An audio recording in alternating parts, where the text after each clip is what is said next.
So, welcome everyone to another edition of Let's Talk About Podcast. And today, good friend of mine, Niraj Kapur. So, welcome, Niraj.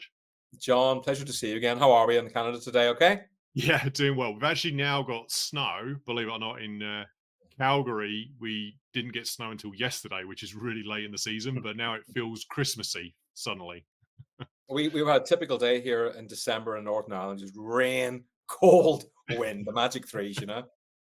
Yeah, I know, but it's warmer. You're not. I mean, look, we're down to -4, so you're presumably not there yet. We've had a warm December, it's about 9 today, That's 10 all degrees. Well, I mean, people are still complaining, of course, but yeah, right. I was it's going much, to much say. warmer. But yeah, we've been working together for a while, and why I wanted to work with you is because your headline of everyone works in sales, Mhm. which is awesome.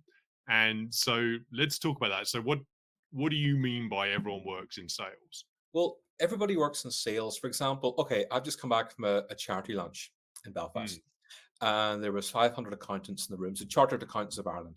And I was lucky to be invited as a guest. I spoke to quite a few of the accountants. I was like, "What do you do?" "Oh, well, we do taxes." I said, "No, no. What do you do?" I yeah, was yeah. deliberately probing. I said, "What do you mean?" I said, "Well, someone makes an inquiry. What do you have to do?" And I was wanting to say the word sell. He goes, "Well, we have to convince people to use our services." And they were everybody was trying to talk around the word sell. I said, "So what you really do Mm, is you sell your service." But we don't like to use that word. I said, "Yeah, but that's what you do. You work in sales." But, when you try finding a solicitor, a solicitor has to sell themselves to you and the services of their firm to you. When you're looking for an IT person, you don't often yeah. contact one person. You Hiring. contact a few. They have to sell themselves to you, sell their company or their culture or their staff or their systems to you. Every Mm. single person works in sales. I just wish more people acknowledged it, but more importantly, embraced it. And I think people think sales is used car salesman springs to mind, like the telephone sales or now the email sales. It's not that. It's just, in my view, it's really that putting across your best self to help the other person is how I define it. I like how you put that. Yeah, putting across your best self to help the other person. I like to say it's helping the client win, which is Right. important as well. If you look at sales right now, the world has changed so much in the last few years. Technology has changed so quickly. How we live and work has changed so quickly. Mm, Sales hasn't changed, sadly. It's got worse, if anything. There's more automation, there's more spamming than ever before, there's less effort. So, in a good way, it's much easier to stand out. It means people like me are really making a bigger difference now because we're mm, so different to the spammers or the sleazy ones or the aggressive ones. And that's very important. People seriously underestimate the importance of being human, being yes. supportive, being kind, listening, just certain soft skills that are finally coming back into fashion again. Asking good questions, and one of the things you taught me around is don't assume it's just one channel of email only. It's okay, maybe that person would appreciate a card, like a physical card sent through the mail, or a phone call, or a voicemail, or a video, or it's tuning for that person to give them the most, like you said, the most value and help them most. It is. It still amazes me. Today I've had two people email me. Mhm. All of them are emailing me for the third time since Monday. So it's now Friday. Okay. They've Yeah, emailed me three times already. And it's always by email. It's the same boring email. "Hi, did you get my email? What are your thoughts? Hi, sorry to bother you. What did you yeah. think of my?" It's so cliched. It's so unoriginal. And if they pick up the phone and call me, they would have got hold of me. In the morning, my phone is turned off because I'm coaching or speaking. But in the afternoon, my phone's always on. And I give people Mm. my number and they still email me. I know. Like, you know? Yeah, and there's a lot of sales funnel playbooks out there, and sort of traditional email people 7 times until they respond. It's kind of beating people into response, which in this day and age doesn't work anymore because Yeah. people, I think, know this anymore. It's very easy to look up sales processes. People know the process, and they don't like to feel manipulated.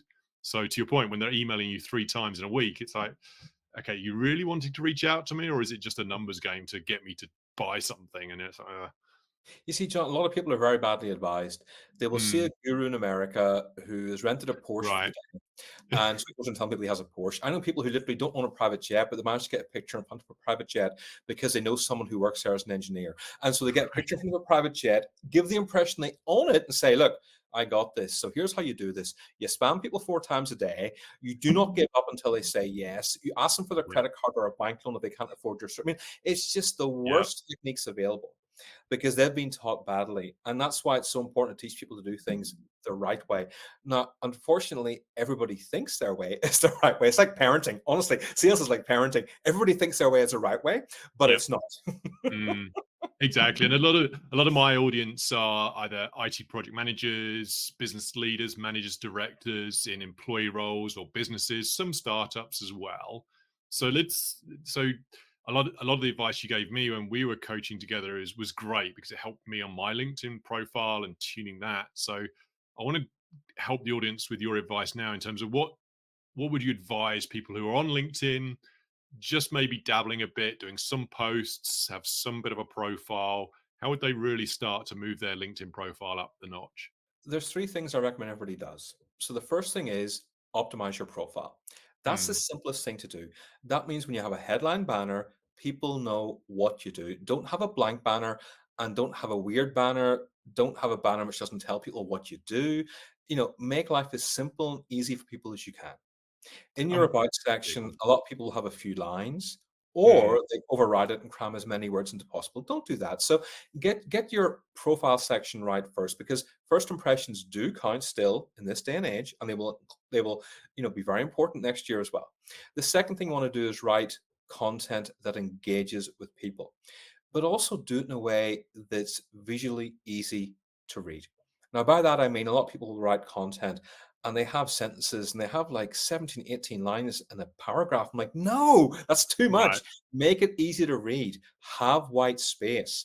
Have a headline, which helps reduce number Mm, of people scrolling by. Have hashtags at the very end. Just make it look more professional. Don't just type what comes to your mind and get it out there. I've been doing this for 5 years. And I would say I've been doing this very effectively and successfully for just over 2 years, really mm, making a big difference. Even I don't write a post and get it out there, okay? I yeah, write the post, I read it out loud to see how it sounds, I tweak it. You have to take your time doing these things. If mm, you rush it, you'll do it incorrectly. And of course, the third thing, and this is the most important thing, is how do you sell on LinkedIn? Because for a mm, lot of people, John, they either spam or they do nothing, both of which are the wrong things to do. It's yeah. about building relationships, it's about giving value, it's about really being a person of value. That is how you sell to people. And that's where most people get really confused and aren't too sure what to do. So, number one, optimize your profile. Mhm. Two, think very carefully about how you're writing content.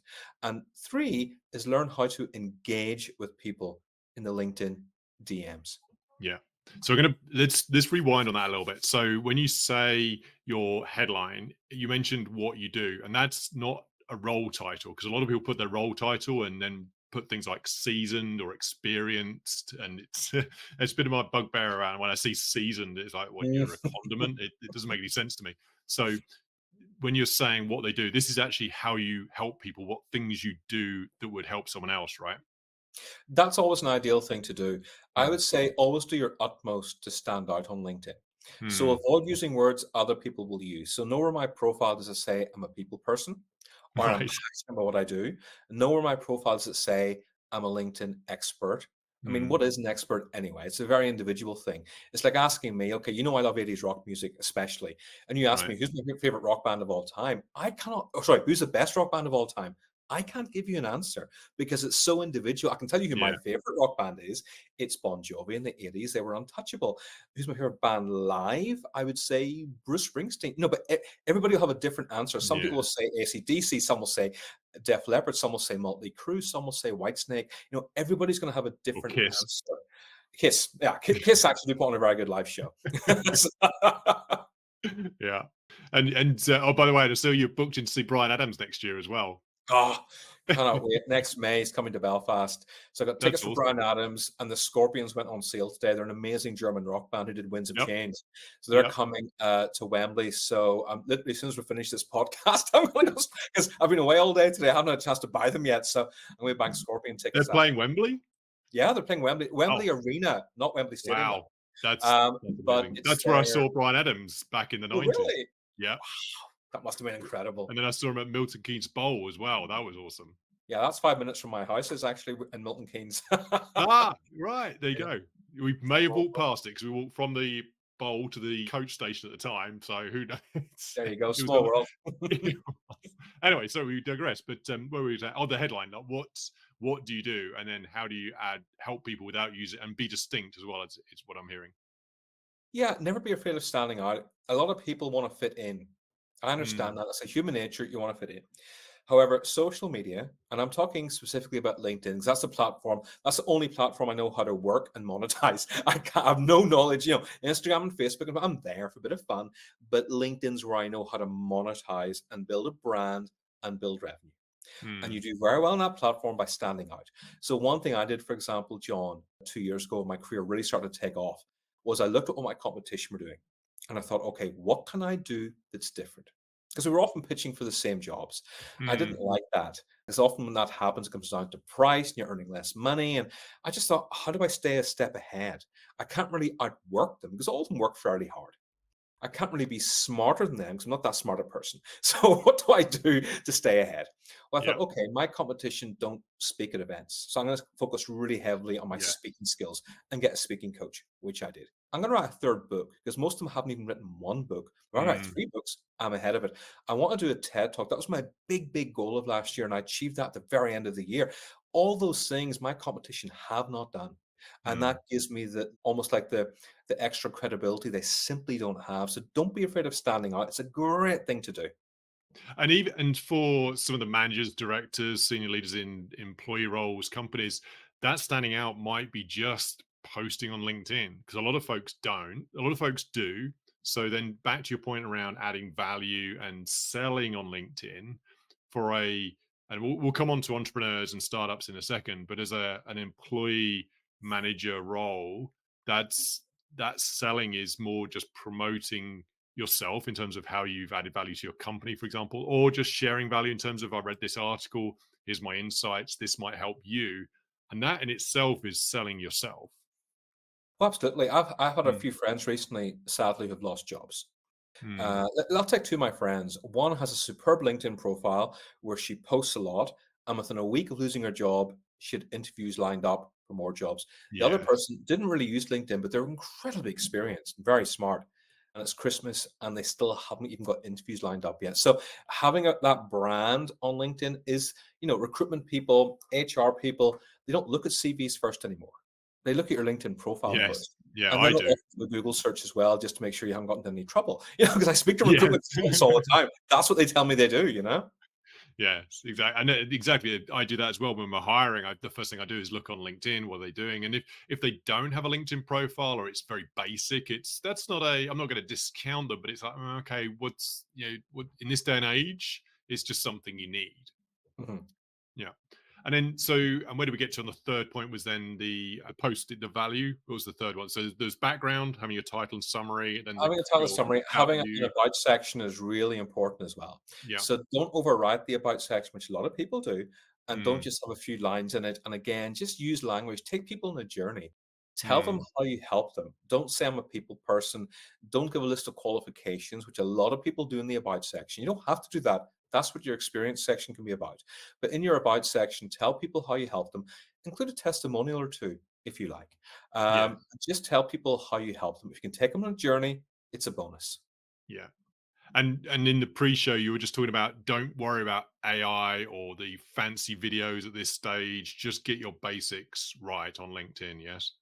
Never underestimate the importance of getting the basics right. Mm, I get asked every day, how do I make AI better on LinkedIn? Like, don't, it's horrible AI on LinkedIn right now. It is terrible. It's cliched, it's unoriginal, and you can see it a mile away. A lot of people I know spend a fortune on Sales Navigator, and LinkedIn are pushing Sales Navigator very heavily because they know mm, so many companies will buy 10 licenses and spend £5,000, and half the staff don't even bother using it. So LinkedIn right. loves Sales Navigator Yeah. because they make so much easy money from that.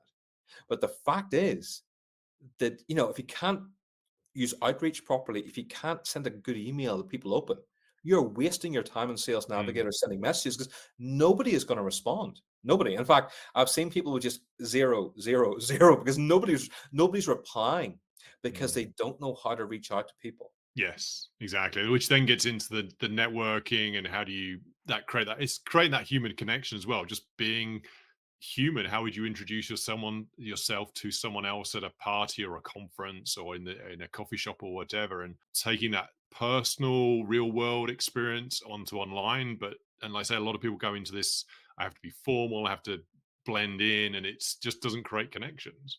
Well, yeah, I mentioned earlier I was at a charity lunch today. Hmm. I sat at a table of fascinating people. Most of them are accountants, one or two are in finance, and one was public sector. And one of the financial guys said to me, "Oh, I'm just not much good at LinkedIn." I said, "Look, Hmm. before the starters arrive, I'll make a deal with you. Before the starters arrive, I'll give you some hints and tips." So we spent about four to 5 minutes. I went through his profile in detail, and his eyes were just lighting up. I had no idea about that. I didn't know that. I didn't know that. And then once the starters arrived, we just went back to talking about what he liked doing in his free time. Right. And then by dinner, he says, "You know what? I really want you to come in so we can have a wee chat. Would that be okay?" I said, "Of course it is." Now, Hmm. coming into the office, having a wee chat, that's a step forward. It doesn't mean I've got the deal, but it's a massive step forward. And I built that trust in less than 5 minutes. Simply Yeah. because I said, "Look, before starters arrive, let me just give you some hints and tips." So again, I was a person of value up front. What I didn't say to him is, "Hi, I'm an award-winning person. Let me tell you about me before the starters arrive. Let me tell you about Exactly. Let me all the tell you things I've about achieved in LinkedIn. my life." He really couldn't care less. Nobody really cares. But it's just helping somebody. And that's all I was trying to genuinely do. Was not to win some business, but just genuinely trying to help somebody. Be That was all. interested in them. Yeah, That was it. asking questions, because you asking questions. As a result, he said, "Hey, I don't really know much about LinkedIn. All right, you know, I can share something if that would be useful." Yes, okay, perfect. So it's a conversation. It's natural, it's organic, as opposed to just, "Hey, I'm going to tell you about this." Yeah. Yeah. So the other thing I really want to get your pick your brains on as well, because you work with a lot of people, helping them with sales, a lot of businesses helping with sales, and I'm really like the whole startup entrepreneurial mindset. Do a lot of work with funded startups, get them off the ground, especially around the technology side. So I wanted to get your view on, if you were to start a business now, what would, given everything you've seen, where would you start? What business would you get into? I'm not sure about what business I would get into, but I 100% know the things I would do better. Okay, You let's often let's think, go there then. I wish I had the knowledge now, almost 6 years into my business, that I had on day one, where I was hopeless and didn't know anything. So I always like to do things in threes and fives. Let me give three takeaways. The Hmm. first is invest in a really good sales coach. Hmm. When I say a really good sales coach, I don't just mean someone who's brilliantly smart. I mean somebody who has your best interests at heart. And I'm really wording that carefully. Okay. Someone who's got your best interest at heart. So invest in a good coach. The second thing is, don't be afraid to ask for help. I had 23 years experience. I had a very strong corporate career behind me. And I felt embarrassed asking people for help, because I've kind of figured I should know everything. Hmm. But it doesn't work like that. And the third thing is, don't play small. So I was living in Milton Keynes in Buckinghamshire at the time. I'm living in Ireland now, but I was living in England in Milton Keynes, place I loved. I just wanted to do business there. I really wasn't focusing much in London or the rest of the country, and I should have been, but I was playing Hmm. so small, and as a Yeah. result, I was getting small amounts of money and Yep. frustrated why I couldn't pay the bills. And once I started to think bigger, then all of a sudden more revenue came in, and revenue is a huge part of your business, especially in the first year to 2 years. You don't really have much money. I didn't have any holidays my first year or two. It was just awful. It's just broke all the time. So it's really important to keep those three things in mind. Yes, yeah, for sure. And what I've seen work well with startups as well is, so taking that sales, because every startup lunch or tips I see is all around what's the number one thing for helping businesses grow, and it's around the network, the sales, the promoting yourself, the marketing. It's all combined in terms of putting yourself out there to add value. So if I was doing a business now, I would definitely investigate the whole AI app business, not necessarily to be my own business. And there's 3 points to where I'd start here. One is some sort of apps, because I think you'd learn a lot just by creating an app, understanding what AI does. And then the second thing would be the delivery, or helping someone through it, like you do with sales coaching, is helping someone through it. And then the third That's a one would really be good point. offering training on it as well. So a business that wraps the what, the how to do it, and then how someone else can do it as well. Yeah, that's really good. One thing I'd like to add, if you don't mind, is when I speak Mm, at a lot of entrepreneurial and startup events, what I find is they're incredibly smart people. right. They're Yes. incredibly hardworking people, Mm, but they struggle with sales because they're so passionate about their product. They focus on the product or the service, but they don't focus on the benefits. People do not buy features. And this is for every entrepreneur and startup yeah. listening to this or watching this. People don't buy features. Please explain your benefits and what value people get from working with you. Because so many of you just talk about the product, which nobody really cares about. You care about it because you're so passionate about it, and you've spent quite often months, in many cases years, working on it. But Mm. please focus on the sales and how it's going to help other people. Yeah. Or put another way, what problem does it solve? Yes. And the best way to understand that is by asking them about what they're currently doing, working with, working on. Okay, right, I see a challenge here. Oh, and by the way, this may help you. Because the other way to do the important thing around sales is if you truly do not have value to offer them, your product is just not a good fit. You can still be helpful by referring them on to someone else or another someone else you may know. So you're still adding value, even though you're not necessarily selling something right here and now. Exactly that. So anyway, and also I can't not finish up the podcast without talking about your weakest link appearance on UK TV because of course Anne Robinson is a bit of a legend for anyone who doesn't know about the weakest link. It's a game show in the UK that was infamous in the 2000s. When did it Yeah, run it was from? huge then. Yeah. Huge. So talk to us about that because I didn't realize that you were such a superstar from a LinkedIn point of view. Sorry, a weakest link point of view. LinkedIn, weakest link. Yeah, what happened was in 2000, my daughter was born. And I thought, I really want to give her the best life I can possibly give. And I became a father very young. So I didn't understand the best life would be spending time with her. I thought it was about making as much money as possible to give her a good life. Mm, So at the time, my wife, she became a very successful, very brilliant woman. But at the time, her business hadn't taken off. So we were living off my salary, which wasn't enough because I was still in my 20s. I was still a young kid in London, which is a very expensive city. So I mm. had this crazy idea. Why not start going on game shows and winning game shows? I spent 6 months of my life doing it and then going game shows. Ended up taking, of course, 12 months by the time I studied every pub quiz book I could get my hands on. Wow. Every quiz book you could imagine. And back then, there was no internet. I could exactly go on and practice in 99, Yeah. 2000. And then I started literally going on shows. I won dirty money. I won £3,000, which for any Okay. Americans is about $4,500. I won the biggest game show in town. I won several game shows and I was getting really excited. I could win big money here because at the time of the money, I was buying a TV, buying some side drawers, paying towards the mortgage. But I really wanted to win big money. On the weakest link, that was like the big prize for everybody, and it was a Wednesday night, so you had a live audience. So the tension was really high. You were literally there the entire day. So you're Okay. mentally drained by the time you get there. Everybody is telling you how good they are, which makes it even worse. You start getting imposter syndrome, and you're told because it's prime time TV, you cannot say pass. And Anne Robinson Mm. was asking the questions in the first round, and it is what is the NUJ, which of course is National Union of Journalists. And I just couldn't think of an answer, but I couldn't say pass. I went, jugglers. And of course, everybody burst out laughing. Anne Robinson looked horrified. And here's what happened. I then had to repeat that from the very beginning, and we all had to get the wrong and right answers so I can get back to jugglers again because she just horrified. I know it was terrible. It's like, And the what? walk of shame, you have to do the walk of shame 3 times from 3 different Oh, camera angles. oh, no way. I didn't realize that. And for anyone who doesn't know, Anne Robinson's, got a reputation of cutting people down, very stern, putting people in their place. That was the thing for the weakest link, is in you are the weakest link. And then I didn't realize you had to do the walk three Walk times. of That shame whole 3 times. But here's the thing people don't realize, all that stuff she does with putting you down, all that wit and repartee, that's not her. She goes off to the corner and sits with at least one comedy writer who then gives her notes, and ah, then she comes back. So there's a break you don't see in between where she mm, sits down and then comes back with all the quips. And so yeah, it's very intelligently done. People don't know until you go behind the scenes. It's like, that's how you do it. there's someone to help her with the zingers, as it were. Yeah, So okay. there is. And I thought you were going to say she's actually a lovely person behind the scenes. Is she, or is she just like that? She never met us, she never spoke to us, so I couldn't tell you. I really the other talk show hosts I met were actually really lovely people, they were very friendly with Ange, which I guess is necessary for the show, of course. Yes. No, I have no idea what she's like as a person.